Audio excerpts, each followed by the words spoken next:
caregivers. And with that, I'm going to turn it over to Liz and Amy. Our class today is for working caregivers. What is the Family and Medical Leave Act and what other protections are available? And our presenters today are Liz Morris, who's the co-director of Work-Life Law, and Amy Yu, who's an attorney at NLSLA. And a little shout out though to Deborah as well, who helped put this presentation together but was not available to be with us this afternoon. So with that, I will go ahead and let you take over, Liz. Thank you so much again for being here. And if anyone has questions, we will have Q&A at the end. But if you have questions now, feel free to type them in the chat and I'll be keeping an eye on all of that. Thank you.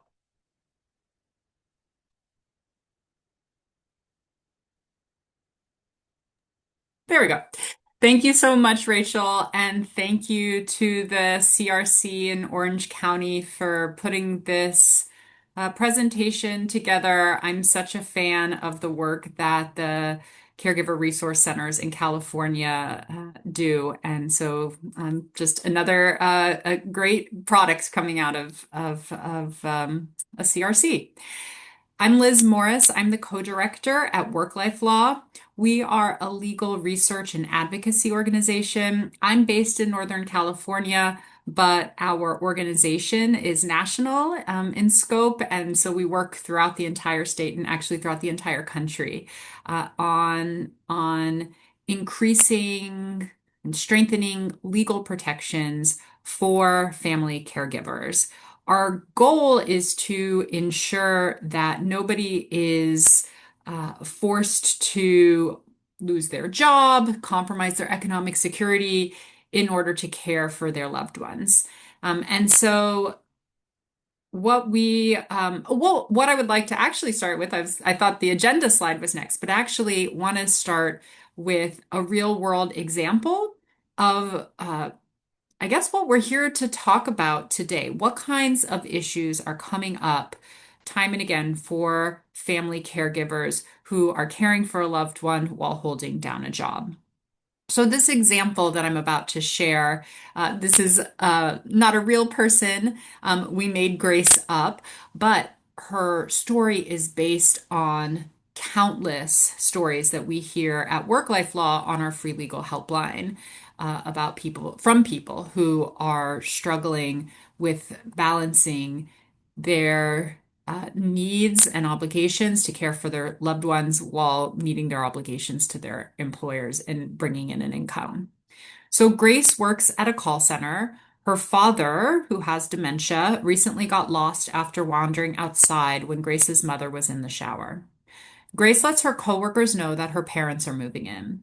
This will allow Grace to support her 72-year-old mother, as caring for dad is an intense around-the-clock job. Grace uses up her state-mandated sick days when her mom gets the flu. The following month, Grace is late on two occasions, in both instances because her father was experiencing a dementia-related health issue. Dad has a medical appointment coming up when big health decisions will have to be made. Grace asks to take off work early to attend. Her boss responds that Grace can't have any more time off and is going to have to decide whether she wants to take care of her parents or keep her job. Caregivers have more legal protections at work than is commonly known. In the situation of Grace, there are legal protections that could help her. The problem is that oftentimes family caregivers don't know about those protections. And so, what we're going to do today is break down as simply as possible all of the workplace protections that family caregivers have. And we're going to talk about four things. First, protection from discrimination, retaliation, and harassment. Second, reasonable accommodations, which are changes to where, when, or how the job is done that allow the employee to meet their caregiving obligations. Next, we'll talk about time off and paid leave. And then we'll finish by discussing unemployment insurance when somebody can't work or loses their job because of caregiving. What options do they have for income? And then after that, we'll talk about how Work-Life Law can help. Work-Life Law is the organization that I represent. And spoiler, one of the main things that I want you to take away from today is that Work-Life Law operates a free legal helpline. I've already mentioned it. You'll hear me mentioning it multiple times throughout the presentation. Our helpline is staffed by counselors who can give caregivers or their helpers or advocates information about legal rights, as well as strategize with you on how you can access those legal rights. What do you actually need to say to your boss? What should you do if you think you're being punished because of caregiving or retaliated against? How do you actually get paid leave? All of that is the type of thing that we can assist with for free. On our helpline, we have English and Spanish speaking counselors, and other languages are available on request. Services are also available regardless of income and regardless of immigration status. And then after that, we'll wrap up with how NLSA, which is the Neighborhood Legal Services Association of Los Angeles County, NLSLA, how Neighborhood Legal Services of Los Angeles County can help. And I'm not from that organization, so I won't do a pitch, but they're an amazing organization and look forward to hearing from them what services they provide in a little while. Okay, so let's jump into protection from discrimination, retaliation, and harassment. First of all, what is caregiver discrimination? What do I even mean by that? Caregiver discrimination is negative actions that are taken by an employer against an employee in their job because they are a caregiver. So negative actions taken based on the fact that somebody is a caregiver. I have a few examples here. This isn't a complete list of what is caregiver discrimination, but these are some examples of the types of things that we see caregivers facing in the workplace. So, for example, you're told not to apply for a promotion because your supervisor thinks that you're going to be too distracted by caregiving after your aging mother moves in with you. So here we have the negative action. You're told you cannot apply for a promotion, and it's because you're caregiving, because your mother moved in with you. Your boss gives you a poor performance evaluation after you unexpectedly need to take 2 months off to care for your sister who has a disability. So the negative action is the poor performance evaluation, and it was triggered by the fact that you were caring for your sister who had a disability or has a disability. Next example, you're a man who asks to switch your hours around to take your father-in-law to the doctor. Your boss denies your request, even though other people are allowed to change hours all the time for other reasons. Your boss explains the decision by simply saying, "Shouldn't your wife be doing that?" And then finally, ever since your spouse was diagnosed with cancer, your boss has been giving you impossible deadlines, nitpicking your work, and pointing out small mistakes that would not have been a big deal in the past. Recently, your boss wrote you up, and you believe that he's trying to build a case to fire you. Again, these are negative employment actions leading possibly to termination or job loss because you are caring for a spouse who has cancer, because you are a caregiver. So the next important question is caregiver discrimination illegal? Are all of the things that I just listed on this slide illegal?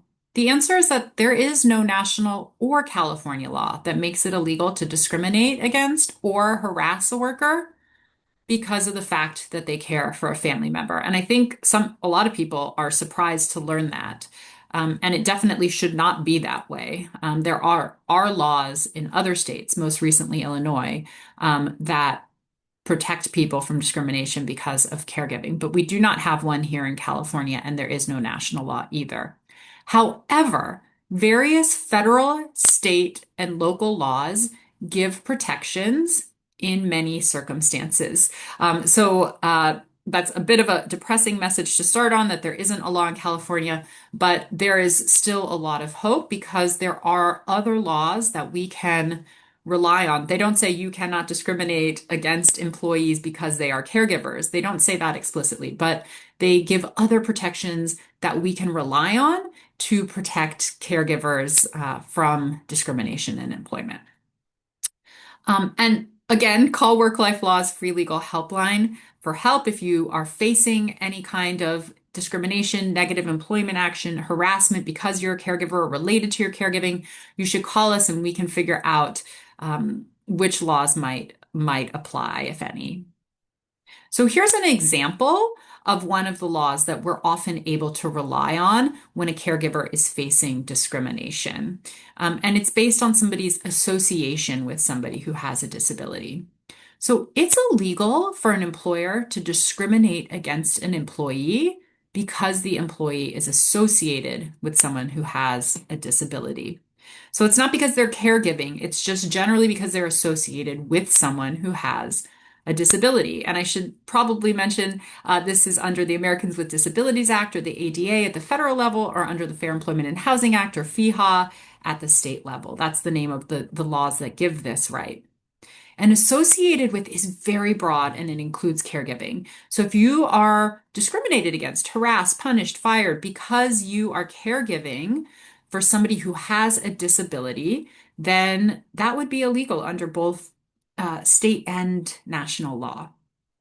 And um, the catch here is that the person has to have a disability and the employer has to know that or believe at least that the person has a disability. This covers all family, chosen family, and any other relationship. So it doesn't just like if if it's your mother or your spouse, it can be anybody actually that you're associated with and providing care for. And here's some examples of disabilities under the law, but this is just a short list. Dementia and Alzheimer's, cancer, arthritis, heart disease, diabetes, vision and hearing loss, depression, and anxiety.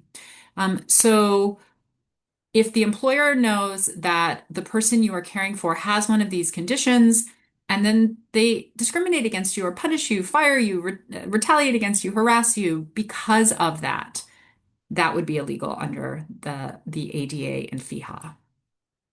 Here's another example, discrimination based on sex stereotypes. It's illegal for employers to discriminate based on stereotypes related to gender. So that means employers can't make employment decisions based on how they believe somebody will behave or how they believe the person should behave because of their gender. So you're a woman, you should be doing this. You're a man, you shouldn't be doing this, that type of thing. So here's an example.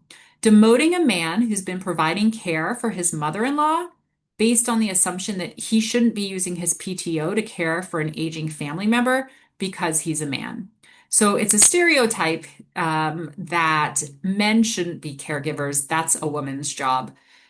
Under federal and state law, Title VII of the Civil Rights Act, and again in California, FEHA, it's illegal to discriminate against somebody based on their sex or in California based on their gender. And so if employment decisions are being made about somebody based on their sex or gender, that's illegal. And because caregiving is so wrapped up with people's genders, this is one way that we can hold employers accountable for discriminating against caregivers. And this is the last example I'm going to give. Retaliation for taking protected leave. Taking time off for caregiving often triggers discrimination. Everything's going okay until somebody wants to use their PTO or their time off. And we're going to get into detail in a little while about leave and job protection and time off in California. But for now, I just want to flag the discrimination and harassment part of this. California law, the California Family Rights Act, and federal law, the FMLA or the Family and Medical Leave Act, may to fire, punish, or retaliate against an employee for requesting or using protected leave. So oftentimes the period in time when we see discrimination against caregivers is when they have to take time off. And that is often illegal under these laws. And the closer in time to the leave, the stronger the evidence that the employer acted illegally. And by that, I mean, if you take time off to care for your loved one and then come back to work and, 1 week later you're fired, that is pretty strong evidence that it's because you were providing care and took time off to provide care for your loved one. If it's 5 years later, it is possible that it's related, but that is not very strong evidence that you were retaliated against or punished for taking that leave. All right, let's now talk about reasonable accommodations. Accommodations are changes to the job that enable or facilitate caregiving. So, most commonly, what caregivers need are schedule changes or flexibility. So, I need to start an hour later so that I can, be there when my father's um, aide arrives. Or flexibility. I may need to leave early to attend medical appointments for my loved one. Shift predictability and stability. That's sort of the opposite side of the coin when it comes to schedules. Caregivers need to know exactly when they are going to need to come into work, and they need that time to be stable. Here's my shift. It's 9 to 5, 4 days a week, and that is what my shift is. And of course, the reason for that is because caregivers need to be able to schedule their the care for their loved ones when they're at work, make arrangements for their loved ones to be taken care of when they're at work. Excusing tardiness could be a reasonable accommodation. Changes in job location. So if it's possible, remote work, or some other change in job location that makes it um, easier or possible to provide care for your loved one. Reduced hours, so maybe part-time work is necessary. Carrying a cell phone so that you can receive phone calls from your loved one.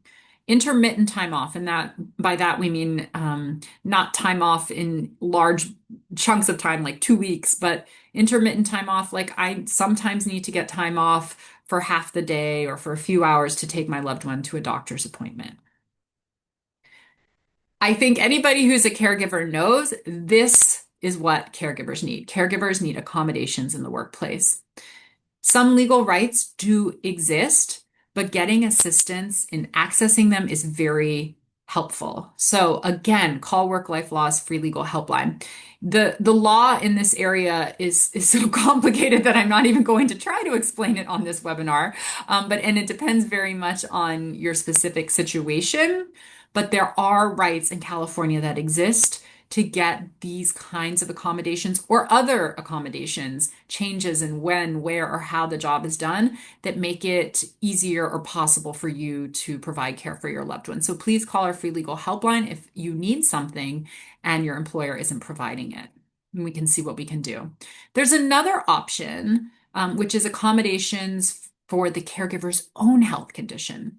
Caregiving employees who are experiencing depression, anxiety, stress disorders, and similar impairments may have legal rights for their own disability under the Fair Employment and Housing Act in California. So if I'm a caregiver, well, first of all, we know that caregiving impacts mental health. It's extremely stressful and can trigger mental health conditions. So, if I'm a caregiver and I have depression or anxiety or stress disorder, I may need accommodation to manage my own mental health condition. And that is also available under both federal and state law.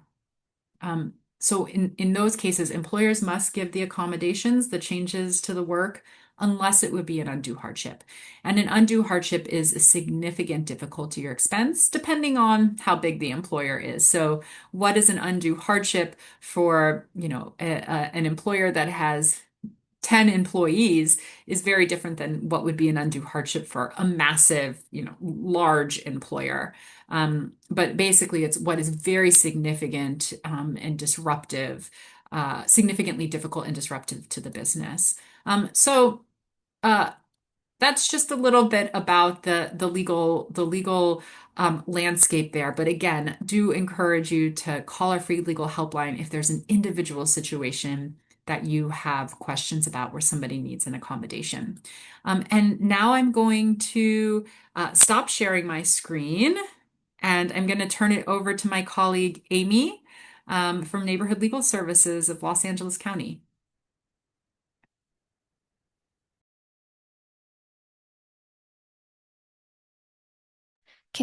Sorry, can you see my screen? Does this look okay?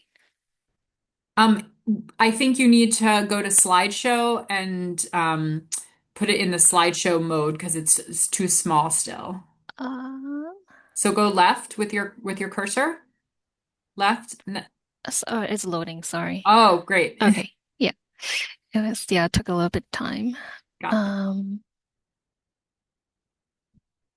And it looks like you might have either the chat open or the participant list. And so oh, there's a gray box on the screen is the only other okay. thing. Sorry, my laptop's a little slow, but I'm That's trying to okay. change the slides, but it's taking a little bit of time to load. If you want Okay, me to put up my slides, just let me know. okay. No, I think we're good. It's just I have to go through all of it because I think I accidentally put present from the beginning. That's okay. Um, It's a good refresher for us. okay. While I'm scrolling, let me introduce myself. My name is Amy. I'm one of the attorneys on the workers' rights team um, with Neighborhood Legal Services of LA. And for our organization, we are a legal aid. So that the legal aid nonprofit. So we offer free legal services for individuals and low-income individuals who live in LA County. And unfortunately, we are restricted to only serving LA County just because we get, state county and federal government funding. So we do have certain restrictions, but we do offer warm referrals to other legal aid organizations that are outside of LA County.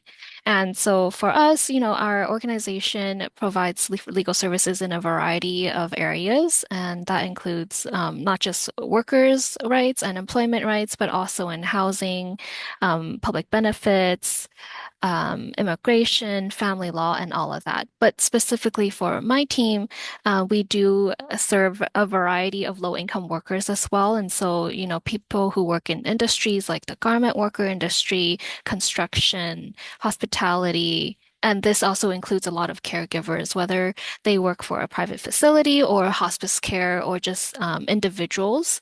We do offer case assessment and we do wage theft, we do discrimination, we help with EDD benefits, which I'm going to talk about later. So that includes unemployment and unemployment insurance benefits, state disability, and paid family leave. So all of these would encompass services for caregivers. And so my portion, I will be talking about protected time off and paid leave. And so there are two different types of programs that caregivers can get protections under. One is like a wage replacement program where if you take leave, you can still get compensated for that time off. And then the second part is like a job protection part, which is just a right to return to your job. So that guarantees that you will still have your job after you take the leave, but it's not necessarily paid.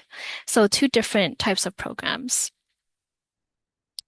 And so California has a paid sick leave a mandate, right? So employers are required to give all workers in any industry up to 40 hours or 5 days of paid sick leave per year. And so that is the bare minimum that the employer has to give you for sick time off.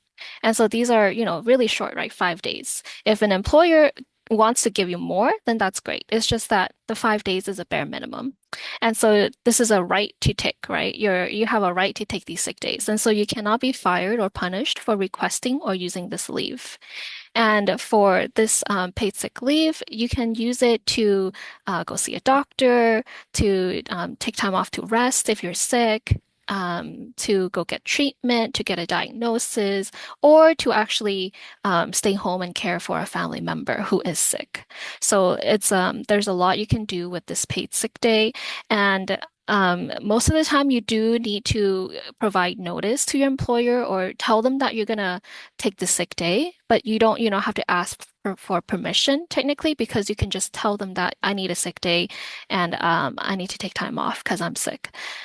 And the only requirements really for to be eligible to take the sick day is one, you have to have worked for an employee for the same employer for 30 days. And you have to have worked for 90 days before taking the actual leave. So that's the only two requirements. There's no hourly requirement or anything like that or wage requirement. It's just you have to work for somebody for the same employer for 30 days and then complete a 90-day period before you actually take the leave. And then last note about this is that, there's two ways that an employer can give you the sick day, right? The first way is what we call like an upfront method, where, the first day you're hired, the employer says, here's your 5 days of sick leave. You're eligible to take it once, you work for 90 days. So they give you all the days upfront. And then the second way the employer can give it to you is a accrual method, right? And that is when they say after every 30 hours of work that you work for me, you earn 1 hour of a sick leave. And so the eligibility requirements still apply here, but it's just the way you accrue these sick hours is different. So again, one is you get all of it up front, you can use it whenever. And the second way is you accrue it for every 30 hours of work. And then getting into the wage replacement programs. So we have paid sick leave. That's the California law. And then we also have paid leave under paid family leave, which is a EDD program, and also state disability insurance benefits or SDI, which is also an EDD program. And both of these programs are sources of wage replacement for you when you are either working fewer hours because you have, caregiving obligations, or if you're just not working at all, right? You're not working any of your regular job, any of the hours, or you're just totally unemployed because you quit to care for a family member. And so these two replacement programs, wage replacement programs, are under the California Employment Development Department, or EDD for short. You have to apply online, and for both of these programs, you do have to get a doctor to sign off that this person has a disability, this person requires care, and then they can certify that they have this medical condition and that you are going to be working for them, caring for them. And it also requires sometimes for you to write a statement saying that you are the caregiver.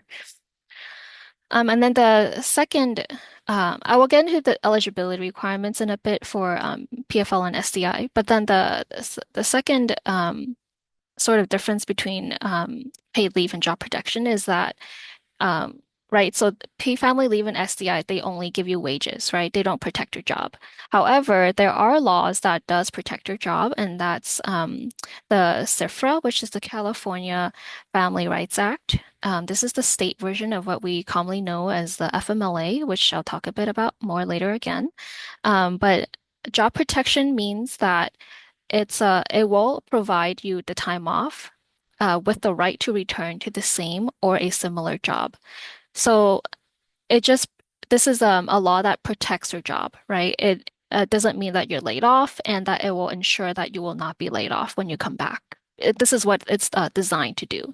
It's not supposed to pay you while you're taking, this time off. It's just that it allows you to take this time off. And then to take this leave, you have to ask your employer.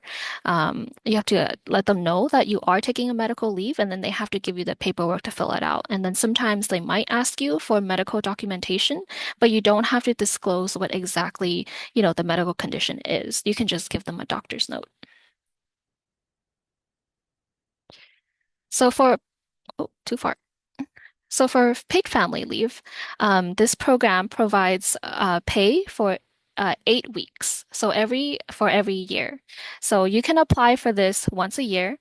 EDD will pay you for 8 weeks at a time.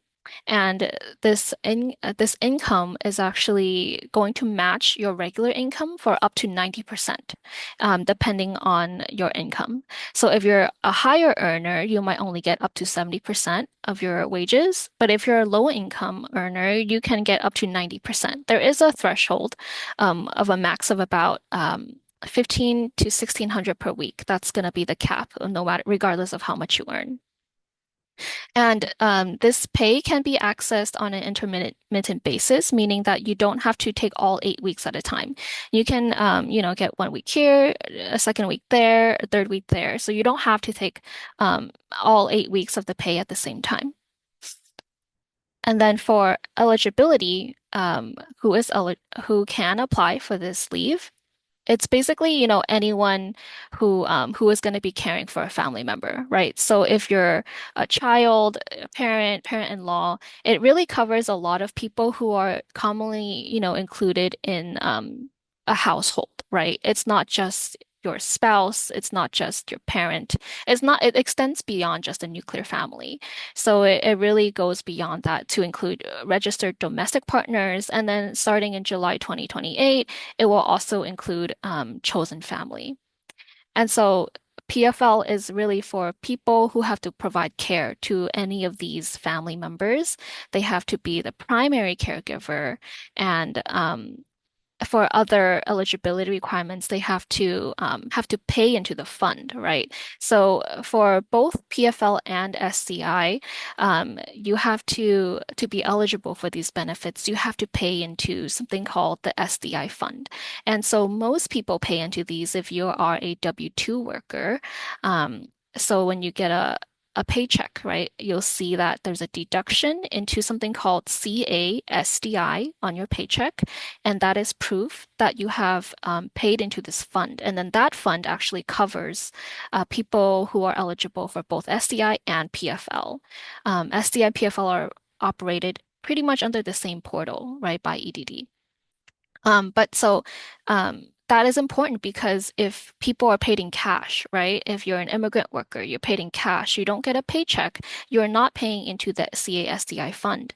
And so if you don't pay into it, you will not be eligible for it, or at least you will have to take the extra steps to contact EDD, show them that you earned wages and that you could have paid into this fund, but your employer didn't because they violated labor laws.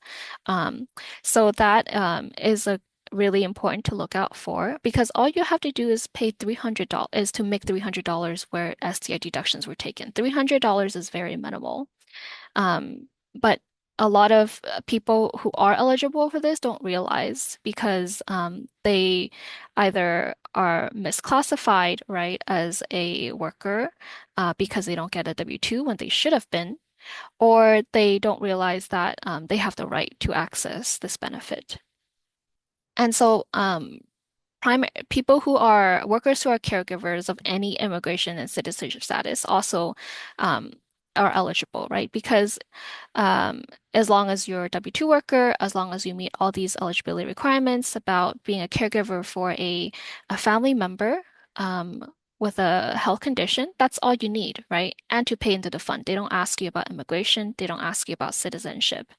If any worker is concerned about their immigration status, such as if they don't have proper work authorization or if they are not a resident or a citizen, they should definitely still apply. And then they just have to show that they earned wages in a different way, and that they should have been eligible. But we at Neighborhood Legal Services um, do handle these cases. So if anyone has a question about this benefit eligibility, please do contact us. Um, so then more about the caregiving aspect, right? To be eligible for PFL, for what kind of care is needed for the people that they're taking care of, right? So they can get this benefit if they are providing different types of care to these recipients, and that can include things like cooking, eating, bathing, dressing.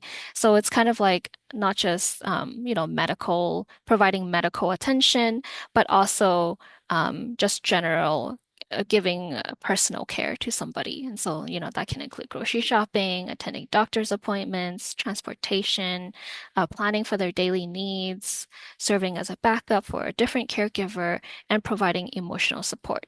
So EDD is not gonna, look like or look too closely at what your duties are, but if they ever ask and they interview you and ask you, what are you doing for this person, then all of these things will qualify you for PFL. And that is not not an exhaustive list either. It can include a lot of different things, but this is just some of the general, more common tasks that we see. Okay, so for IHSS providers, we get these questions a lot because, a lot of caregivers get paid from IHSS. And then so they ask, can they also get paid family leave? And the answer is yes, right? So IHSS caregivers are generally the same as all other caregivers. And the only difference is that, they're getting paid for their care. But they can, use this paid family leave benefit if, again, they meet all the eligibility requirements. And because, paid family leave is supposed to be a wage replacement State. program. So paid family leave is supposed to be a wage replacement program. They have to have worked fewer hours as an IHSS caregiver. So this would only work, if IHSS, if the person that they're caring for, the recipient, is paying them fewer hours, or they cut down their hours, and then so they lost their job, or they are working reduced hours, then that would make them eligible for PFL. And then of course they also have to have paid into the CASDI fund. And then for an IHSS provider who might still be working but fewer hours, they do have to report their wages to EDD while they are receiving PFL or SDI. Um, Otherwise, they will trigger an overpayment if they don't report these wages because EDD will look at the income that you earn while you're getting these benefits. And then even if IHSS is your only job, you still have to, again, contribute to the CASDI fund. Okay, and then for next, we'll move over to job protection and about continued health benefits. And so the main program or law that protects workers from losing their jobs is while they take leave for certain medical reasons, is the California Family Rights Act, which is the CFRA for short. And it does provide up to 12 weeks of protected leave each year. And again, this leave can also be taken intermittently or in continuous blocks. So that means you can take up, all 12 weeks at a time, or you can take 4 weeks here, 4 weeks there, as in separated occasions. And while workers are taking this leave, the employer has to continue paying for the workers' health insurance and benefits as is while they're on this leave. The only eligibility requirements for CFRA is that one, the worker has to have worked for an employee who has 5+ employees. So that's pretty low threshold to meet. And the second requirement is that the worker must have worked for the employer for more than 12 months total. So that's 1 year, 1+ year. And then the third requirement is that the worker must have worked for the employer for at least 1,250 hours in the year prior to taking the leave. And so with some math, it's about 25 hours per week. So the worker has to have been with the employer for 1 year and then worked for the employer for at least 1,250 hours in the year prior to taking the leave. So even if they're a part-time worker, they are still eligible to take this leave as long as they meet the hour requirement. And for this law, it's really a protection for workers who have to take time off to care for family members, for family members with a serious health condition. And these family members or a designated person could be like their children, their parents, parents-in-laws, grandparents. So it's also not just uh, inclusive of nuclear families. Again, it also extends to a domestic partner or a designated person, which you can describe as any person with a family-like relationship. And then for the CIRFA, for the serious health condition requirement, the law really just defines it as any physical or mental illness or injury or impairments where it incapacitates somebody for 3+ days. And this can also include somebody who is in inpatient care or somebody who has continuing treatment. But generally, the requirements are pretty low or straightforward. Um, it is only the hourly requirement that most people have difficulty meeting. And so the purpose of this again is job protection. And what that means is that, you are allowed to take time off from your job to go care for this family member, and then you're allowed to come back to the same position, right? So you have to be able to come back to the same position, which is or a virtually identical position, usually, right? If somebody or if your employer tries to eliminate your position or say that they changed your job duties or they offered your job to somebody else, right? That is not allowed. Um, you can't also be discouraged from taking this leave, right? Because you have the right to take this leave if you're eligible. So they can't say, well, you haven't reached senior level yet, so you can't take this leave. So that's not allowed. If you meet all eligibility requirements, you have to be given, the opportunity to take this leave. You also can't be punished for taking this leave, right? They can't say, well, you haven't been meeting our performance metrics, or you've been absent a lot lately, or you did really poorly on this one assignment, so I can't let you take this leave. So they can't do that either. They can't use it as a way to prevent you for taking the leave, but they also can't, punish you for taking a leave, like marking down. Or giving you a bad performance review for after you come back. They can't make negative comments about you taking the leave, like, why are you absent so often? Um, you don't need to be taking that many days off to care for your mom and things like that. And then they also obviously can't deny you work opportunities like promotions, right, for taking this leave.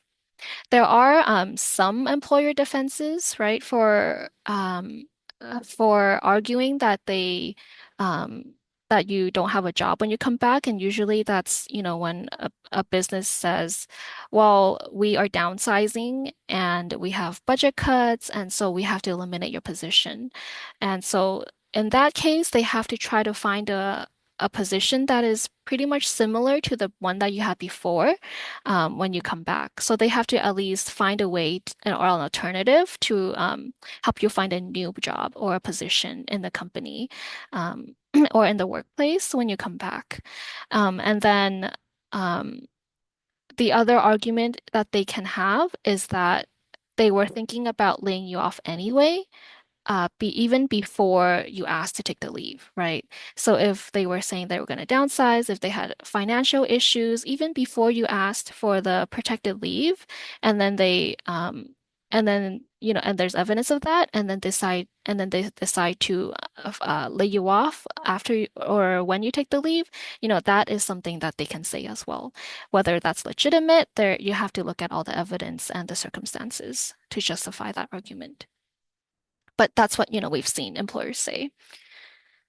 Okay, so then lastly is the FMLA or the Family Medical Leave Act. So this is the federal version of the CIRFRA, and they're basically the same thing, right? So CIRFRA is the state version, FMLA is the federal version. And we always use the CIRFRA because it's easier to meet the requirements and it's more friendly towards workers who might not otherwise, meet the requirements of the FMLA, right?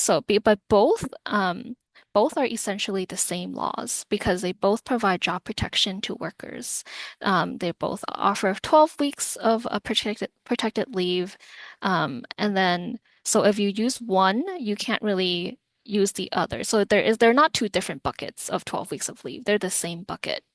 The difference is that the FMLA applies to to employers with 50 or more employees. So you can imagine that's like, bigger businesses, bigger companies. And then the FMLA only applies to children, spouses, or parents. And so no designated persons or in-laws.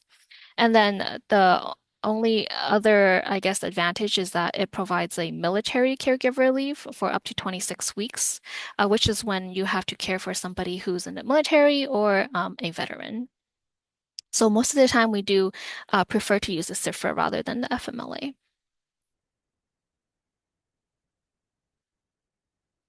Okay, oops.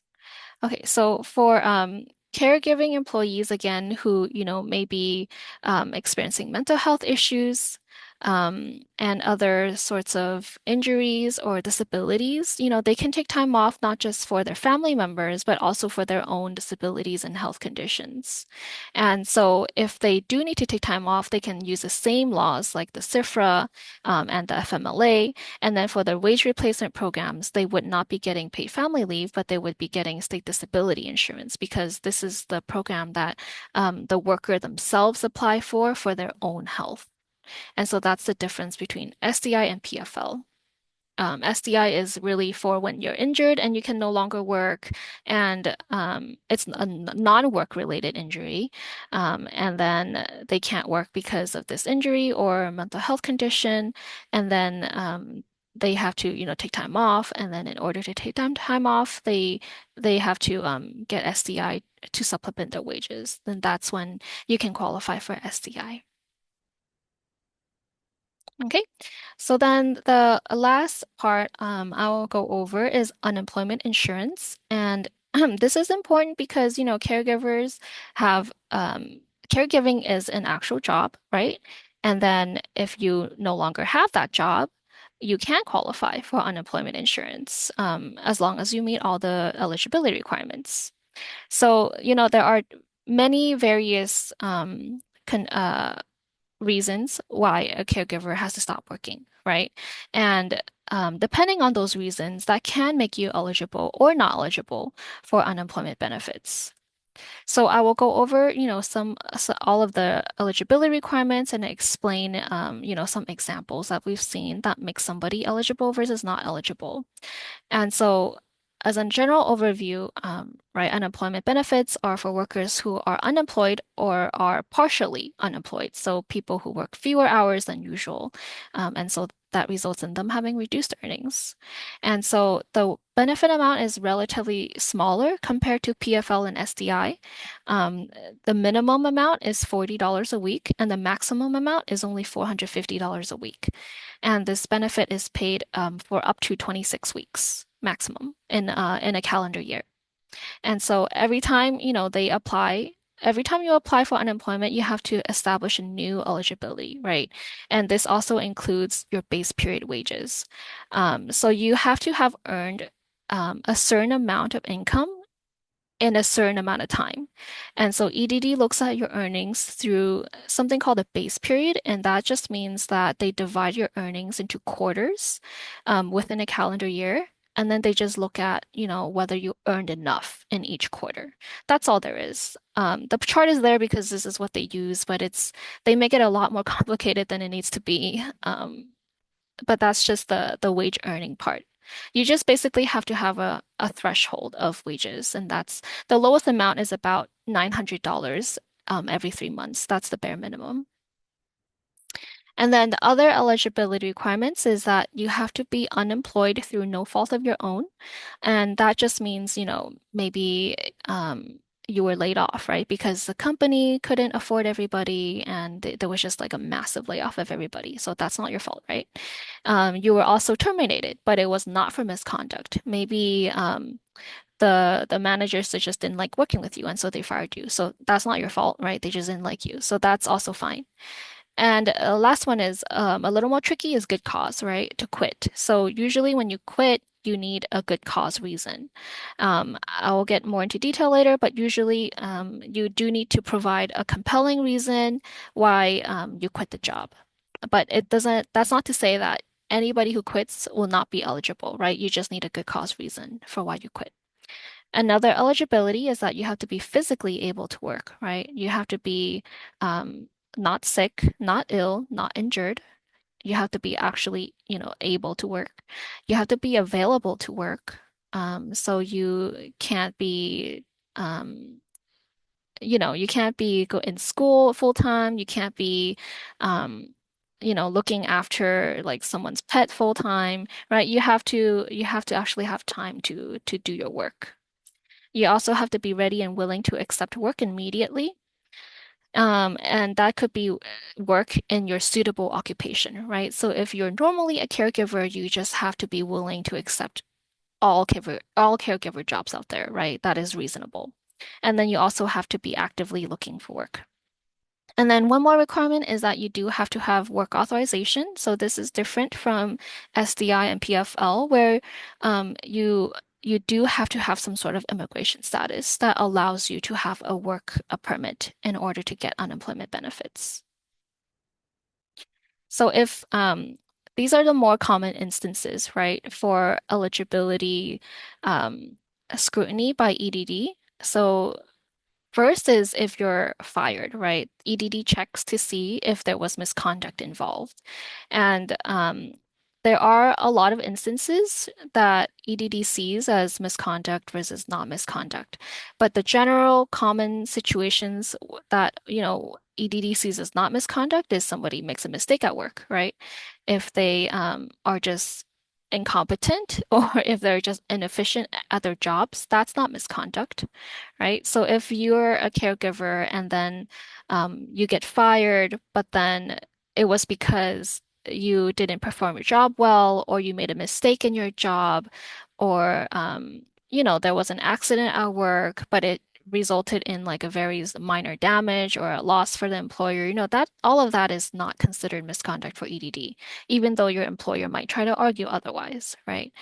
But what is misconduct is if you make repeated mistakes, right? Or if there were prior incidents and warnings that have been issued to you and and you just did them again, right?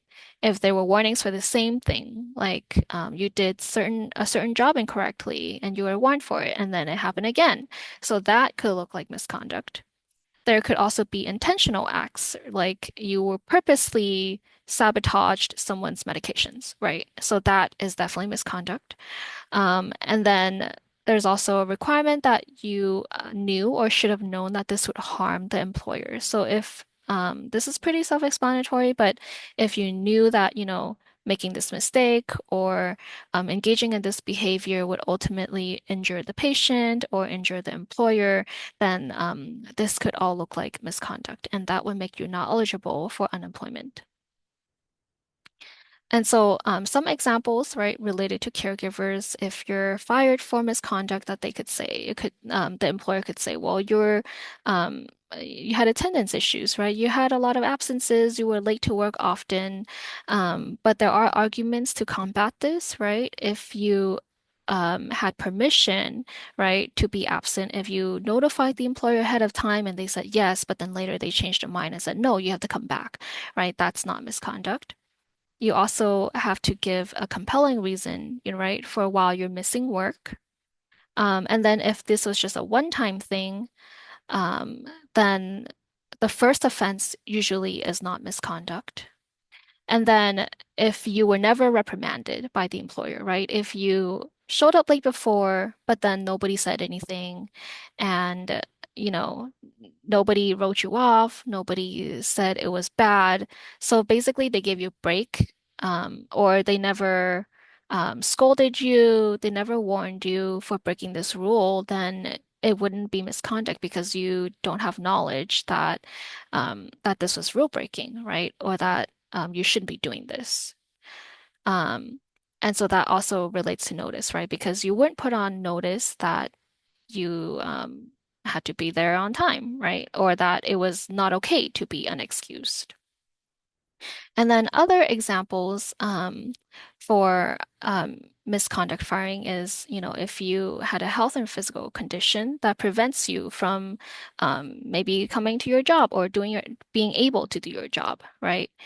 And so that really ties more to being able and available to do your job. So if you have a health condition and you aren't able to fully complete your job duties or complete your job tasks, then you could be fired, and um, that could make you not eligible for benefits.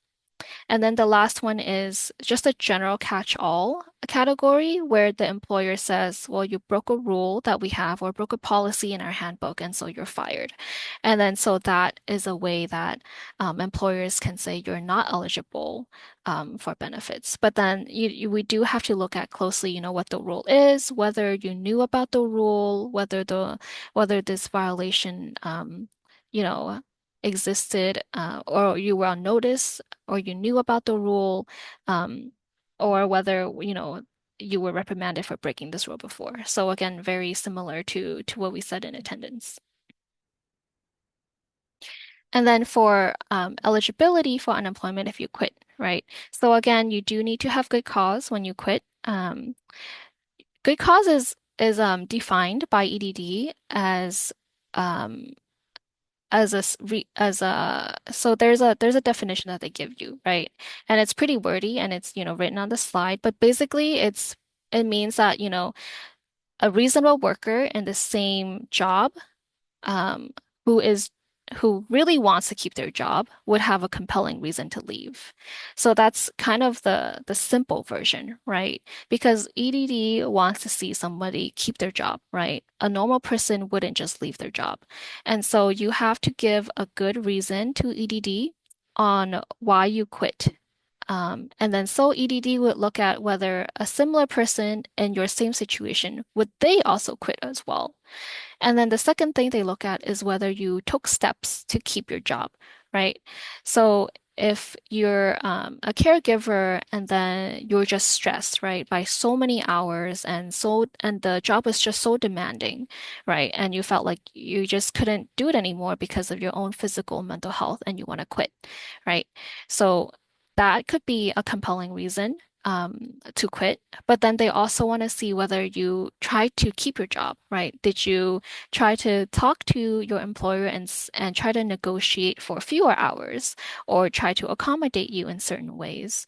Did you try to resolve the issues that you were having first with the employer before you actually quit? So those are all required as part of the good cause before you quit, in order to be eligible for benefits.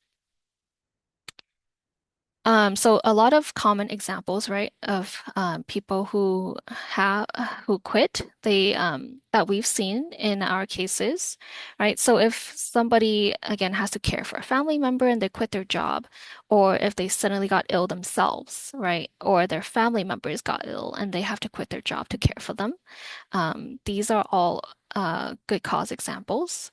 And then they also have to take leaves of absence, right?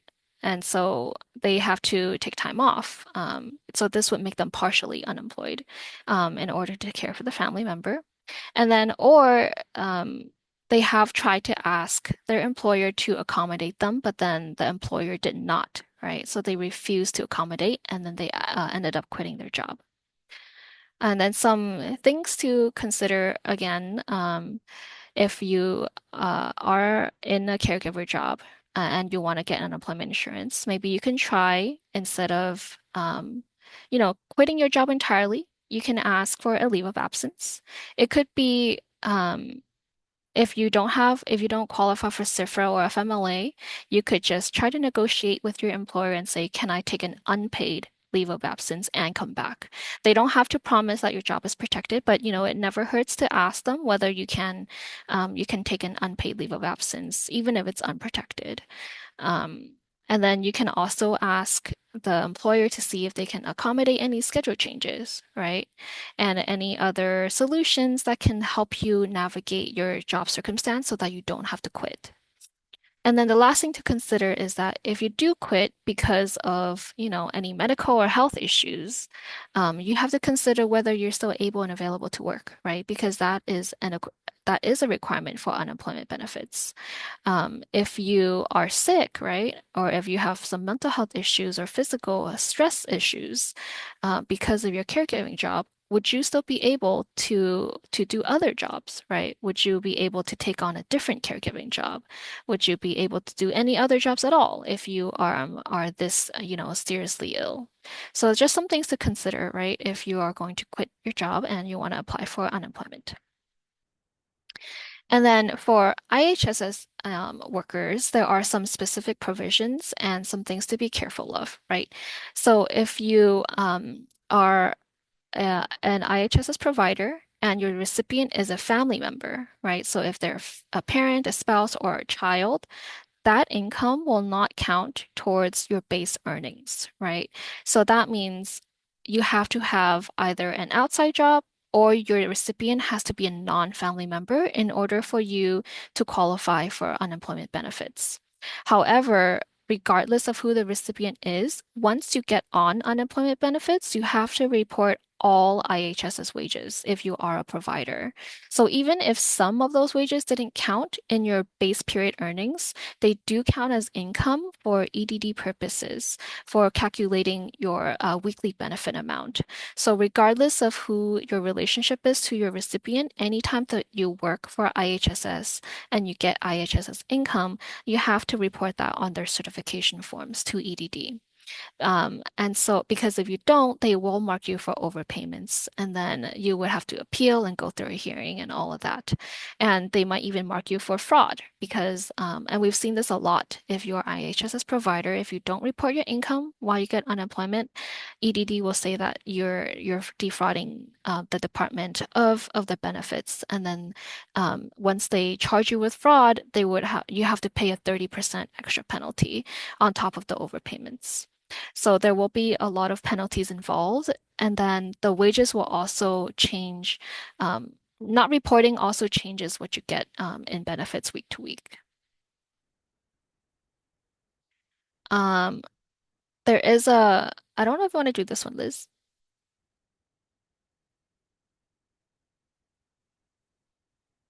Okay, I guess I can go through this. But there is an example of a, Oh, sorry. oh, you're good. I was just trying to share my slides. Okay. Okay. So this is the example that we can you all see me? No, you cannot. Okay. Here we go. This is the example. Thanks for all of that, Amy. Very instructive.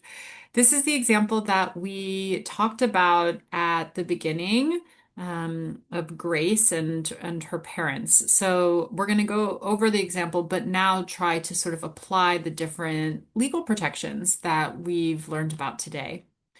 So Grace works at a call center. Her father, who has dementia, recently got lost after wandering outside when Grace's mother was in the shower. Grace lets her coworkers know that her parents are moving in. This will allow Grace to support her 72-year-old mother as caring for dad is an intense around-the-clock job. Grace uses up her state-mandated sick days when her mom gets the flu.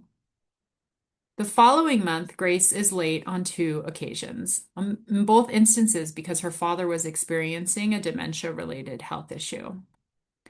Dad has a medical appointment coming up when big health decisions will have to be made.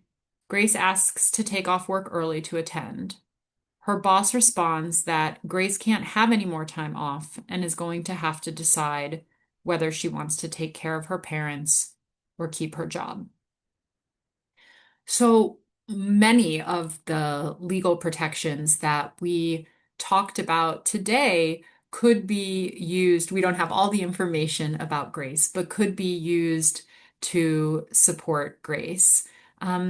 So, for example, are other people allowed to take off of work early for other reasons not related to caregiving? And Grace's employer or boss is, being really harsh with her and not making any exceptions um, to allow her to take time off. That could be discrimination. Um,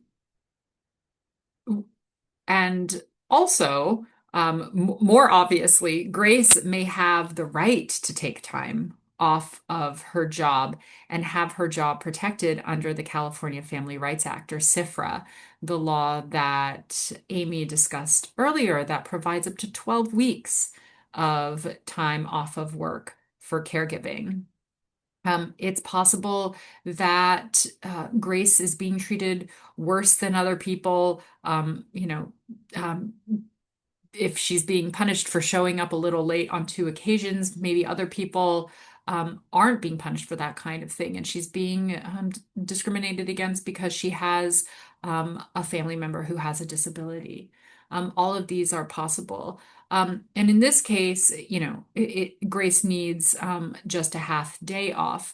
But if Grace's needs to take time off to care for her father increased, then to a little bit more than just a half day, then she could apply for paid family leave with the Employment Development Department or EDD, and actually receive income replacement for the time that she's off of work.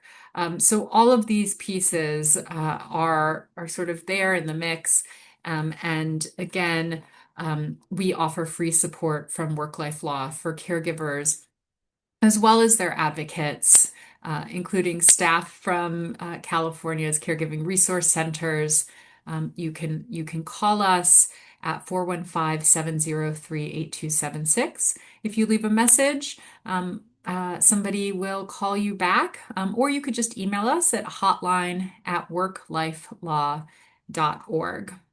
We also have these guides, California Caregiver guides. These are uh, guides. You can see the QR code on your screen that are, and I'll put it in the chat in a minute. But these are guides for caregivers in California. Most of them have to do with job protection and paid leave, sort of what family caregivers need to know about accessing paid leave, making sure their job is protected, talking to their boss about how to get or about requesting paid leave, as well as how to apply for intermittent paid leave, where you're taking, just a few hours off here, a few hours off there, or just a few days, what have you. And then we also have a resource on IHSS and California paid family leave interaction. So encourage you to check out at that QR code or the link that I'll put in the chat in a minute. And then also invite you to follow Work Life Law on social media so that you will be aware of when we are releasing new resources or providing other kinds of support than what we've talked about here today. So thanks so much, and I'm gonna pass it back to Amy to share about NLSLA. Thanks, Liz.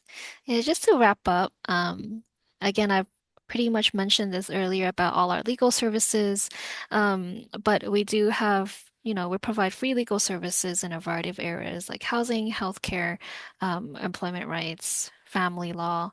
And so we do everything from assessment to full scope representation. And we do have a hotline on the bottom as well.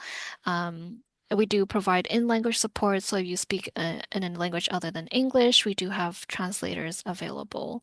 But yeah, this is all our information. I'm sorry, we're not fancy. We don't have a QR code, but this is our flyer. Feel free to give us a call anytime. We Monday to Friday, 9 a.m. to 5 p.m. But that is for me. Thank you. Wonderful. Thank you both so much for this information. It's incredibly helpful because it can feel really intimidating, and a lot of us don't know where to go, what to do, where to turn.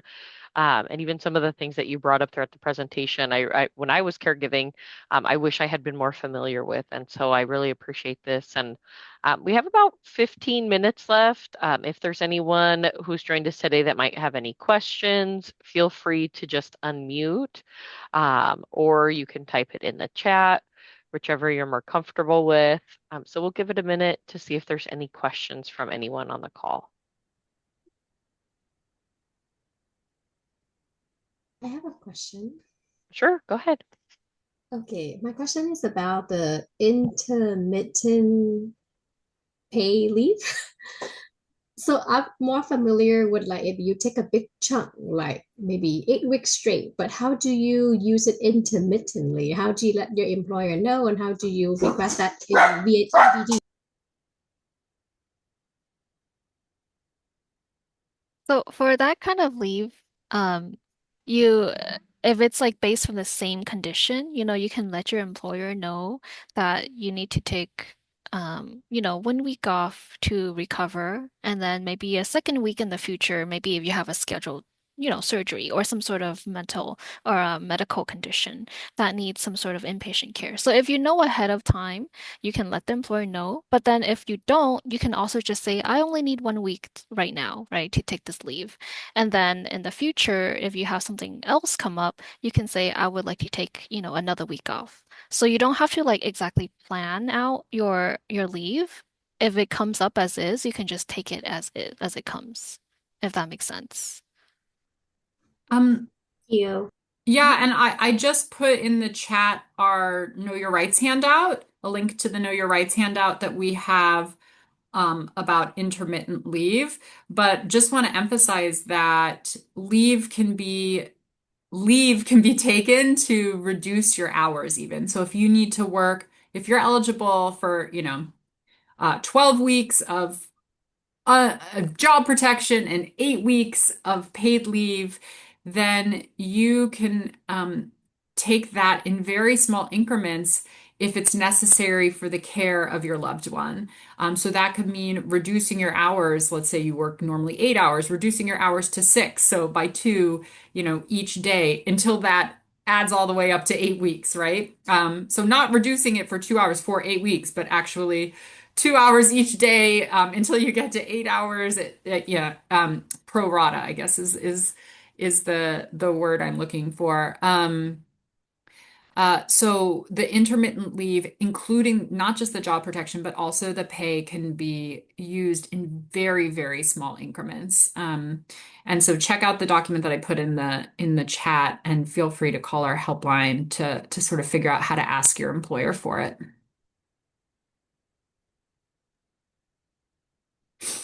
Question two.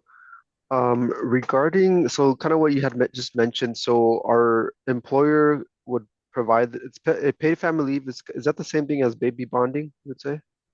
Right. Yes, Yeah. yes. Mhm. Okay, so if the employer does the paid family leave, which could be what, 6 to 12 weeks, and that's just one, the time off 6 to 12 weeks to care for your loved one, and then the EDD, that's another 12 weeks on top of that. Is that kind of what you're mentioning? So the leave itself is unpaid, right? So it's 12 weeks. And then while you're on that 12 weeks of leave, you can get EDD benefits for 8 weeks. So it just covers you. They're all run concurrently, right? You get it all together. So it's not like additional weeks, but it's like while let's say you're taking care of a new baby, you get 12 weeks. And then, but it's all unpaid. So then you ask EDD for 8 weeks of PFL to cover your baby bonding. Does that make sense? Okay, okay, yeah, that makes Yeah. sense.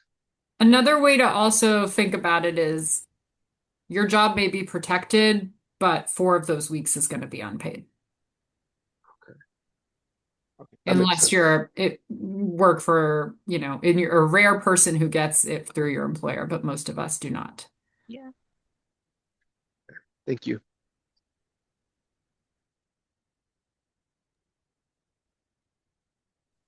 While everyone is thinking about maybe a last question or two, I did just also want to say that I'm making note of all of the links that are in the chat and the different resources that we've discussed, and I'll be sure to send those out afterward along with the recording of the class.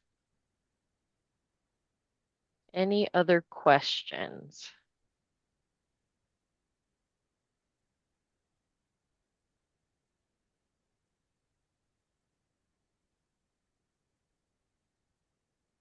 And if something pops up after we end the call, there are the hotlines and the different resources that have been shared. But Liz, were you going to add something as Yeah, well? thanks. Just one last thing. I know that there Sure. are some folks on this presentation who are from the CRC in Orange County, and I just want to emphasize we've found that oftentimes people do not want to call a lawyer. I can't imagine why not. Just kidding. I totally get it. And I just want to emphasize that you are welcome. You, meaning the staff members at CRC Orange County, are welcome to call us if you have a client who is having whatever workplace issue and you want to help them to get information about their legal rights. We are happy to talk to you directly if they don't feel comfortable calling us.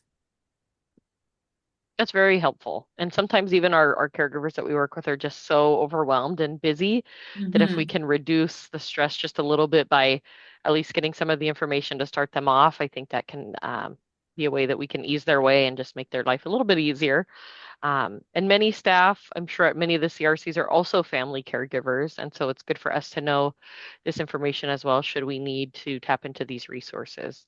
Um, and again, anything we can do to make a caregiver's life easier, that's what we're here for. So we appreciate you being open to taking calls from us as well.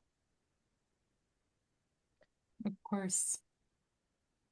Can I ask Any? one more question? Yes, please, Kimberly, absolutely. Can you talk just briefly about, let's say, maternity leave? Who's paying for maternity leave? Like what entity pay for it? Is it EDD that pay or the employer that pay?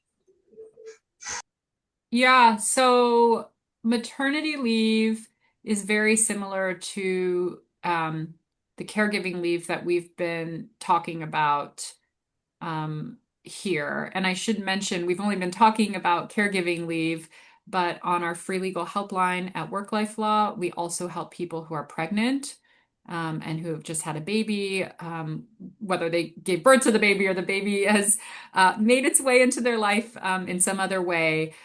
We help people on our free legal helpline with issues around uh, pregnancy, lactation, childbirth, all of that.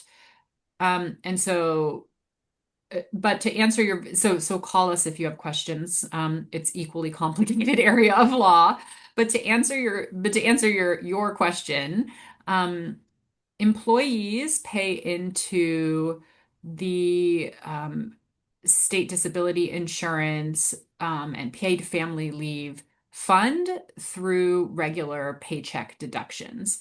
So it's sort of like paying your um, monthly insurance bill, and then we all pay into almost everybody, not everybody, but almost everybody pays into the system, and then it's there when you need it because you had a baby or because you're caring for an aging family member, because you're caring for a family member with a disability, um, or welcoming a child into your home through whatever means. It's there when you need it. So it's a worker funded program. And it's the same pool of money. If you're taking time off for caring for your aging family member, or if you're taking time off because you're giving birth in 2 weeks, or you're taking time off because your spouse gave birth and you're bonding with your child, it's all the same sort of pot of money. Yeah, to add to that, there is no benefit called maternity leave, right? There's no um like separate pool, like Liz said, of benefits that are called maternity leave benefits. It comes from SDI and PFL, right? SDI is for people who are pregnant, and then their pregnancy itself is a disability, and that's how they get the SDI. And then they get PFL when they give birth to the baby, and they have to bond with the baby. But there is no like separate pool of maternity leave benefits. Although some private employers will offer you that option, which is great, but not definitely not required by the law. Samuel.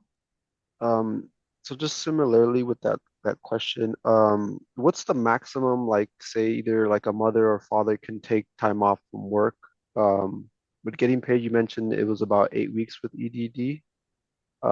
What's like the most? Like I know it's like maybe 3 months out of the whole year. Is that kind of the maximum? Or how do you spread this out across, like maybe longer time or other programs that are within this that, you know, either pregnant women or fathers who are going to be dads that can access. Um, Yeah. So it depends on whether the person is the pregnant person or somebody else who is becoming a parent. So the birth parent can get um, job protection when they are unable to do their normal. Okay, so let's remember we've got job protection, meaning you will have a job to come back to when your leave is over, and your health benefits will be continued during the time you're off. And then we have paid leave through the SDI and PFL program that the state is administering, and that's the income replacement. So if you're the birth parent, you can get a a portion of time off for your own physical health needs because you are pregnant or you just gave birth. And then you can get a separate amount of time off under the California Family Rights Act for bonding with the baby.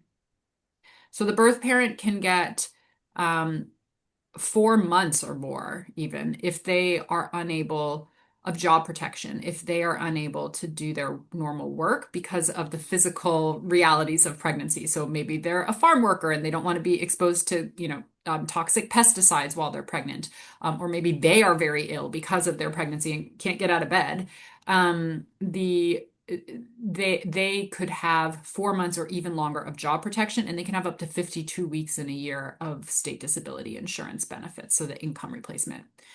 And then on top of all of that, if they meet the eligibility requirements, they can have additional time off, up to 12 weeks for baby bonding, and then 8 weeks of paid leave for baby bonding. If you are not the birth parent, but you have a new child, in the first year after the child's birth, you can get 12 weeks of job protection and 8 weeks of pay within the year. And if you also had like another caregiving obligation, like say you have an aging parent, all of that is in under the same framework, under the same program. And so it's not like you would have 8 weeks to take care of your mom and then 2 weeks later, 8 weeks to bond with your child. Like it's all part of the same package on, on a yearly basis. Does that answer your Uh, question? yes, thank you. Appreciate that. And then one more thing, regarding PTO, for paid time off, would we have to use that before we can access these programs, or can we use it within the time frame of the year? Like any time we want, like if it's our PTO, does the employer require us to access that first before we access this, or how does that work?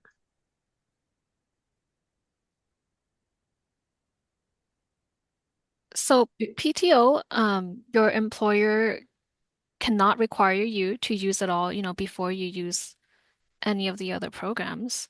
But since SDI and PFL only pays you up to, 70 to 90% of your regular income, you can use your PTO to supplement that so that you can get up to 100% of your normal income while you're taking the leave. Okay. But you definitely cannot get full SDI and full PTO at the same time. Okay. So it's like one or the other. Hmm. Okay. Thank you.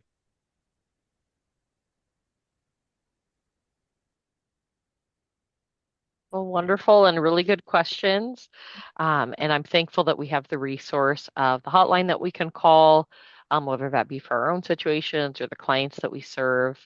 And so thank you for everyone who joined today. Thank you immensely to you, Amy, and to you, Liz, for putting this all together for us, for being here, for allowing us to record, to go ahead and share this very, very critical information with the family caregivers that we serve, and they might come across this. So thank you both so much. And there is a brief survey that for anybody who joined the call that will pop up afterward. Please feel free to let us know if there's anything else that you'd like to learn about or anything else that you need more information on, and we'll be happy to get that to you. But thank you again, Amy. Thank you again, Liz. Thank you for having Take us. good Yeah. care. Have a wonderful Bye. You weekend. too. Take Thank care. Take care. you.